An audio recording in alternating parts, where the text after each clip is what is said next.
Shalom Bapak Ibu dan Saudara-saudara yang dikasihi Tuhan dimanapun kita berada, mengawali setiap aktivitas kita, kehidupan kita. Marilah kita menyerahkan seluruhnya kepada Tuhan, agar kita dilayakkan dan dikuatkan dalam menjalani setiap kehidupan kita sepanjang hari ini. Karena itu marilah kita berdoa. Kasih karunia dan damai sejahtera dari Allah Bapa kita dan dari anaknya Tuhan Yesus Kristus menyertai kamu sekalian. Amin. Bapak Ibu dan Saudara-saudara, firman Tuhan yang menyapa kita tertulis dalam kitab Yeremia pasal 14 ayat 21.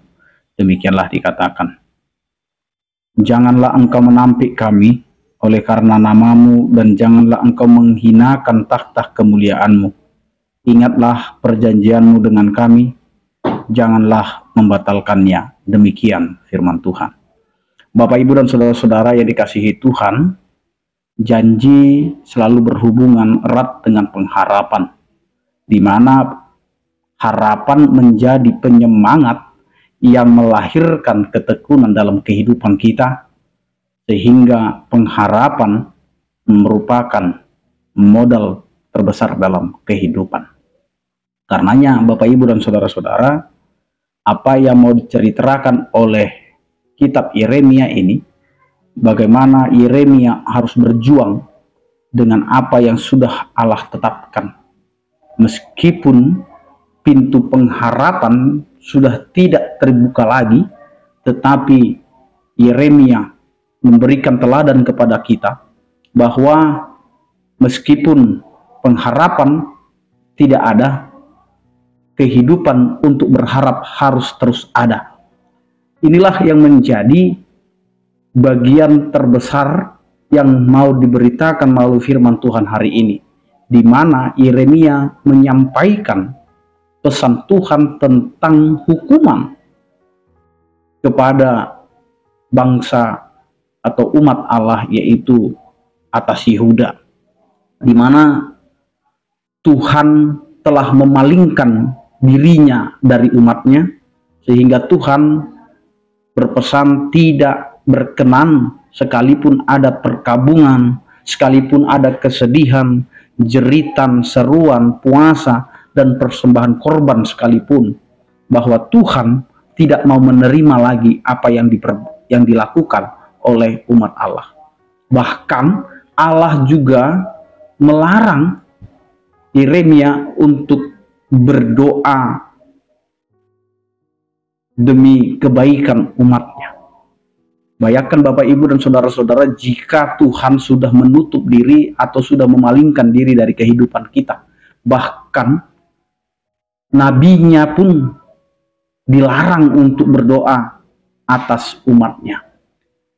Tetapi apa yang mau ditunjukkan oleh Yeremia sebagai seorang nabi, sebagai gembala, sebagai yang memimpin umat dalam kehidupan beriman, maka Yeremia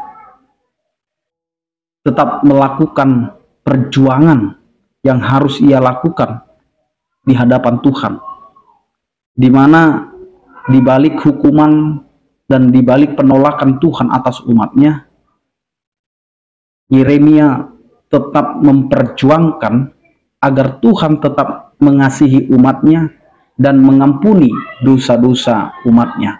Karena itu Bapak Ibu dan Saudara-saudara, dengan kondisi keadaan umat Allah yang menyedihkan itu, inilah yang menjadi alasan Yeremia untuk datang kepada Tuhan, untuk melakukan doa syafaat agar Allah mau membuka diri, mau kembali. Bahkan Yeremia berharap, siapa tahu Tuhan Allah akan kembali dan menyesal, sehingga dia mau memberkati atau menolong umatnya. Karena prinsip hidup Yeremia, selama ada hidup masih ada harapan dan ruang untuk berdoa. Dan ini juga menjadi kehidupan kita Bapak Ibu dan Saudara-saudara. Selagi kita masih diberikan napas kehidupan, maka pengharapan untuk berdoa masih ada ruangnya. Karena itu apa yang mau kita lihat?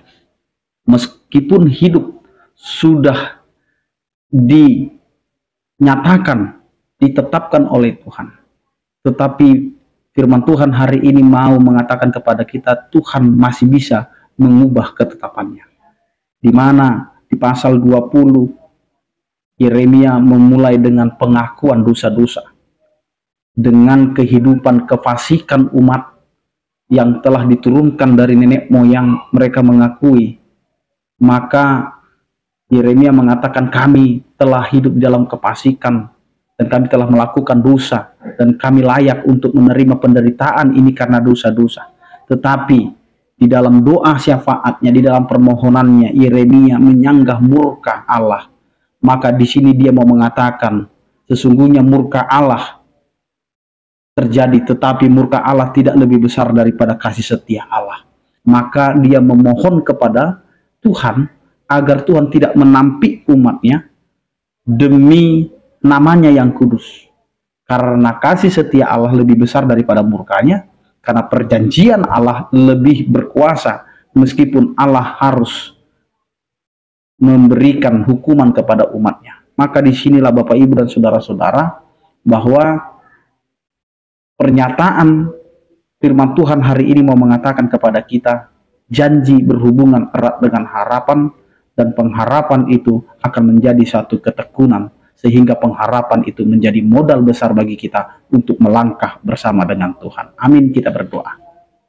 Terima kasih Tuhan atas penyertaan kasih setiamu yang memberkati kehidupan kami. Biarlah kami menghidupi setiap janjimu dan pengharapan yang telah Engkau berikan dalam kehidupan kami.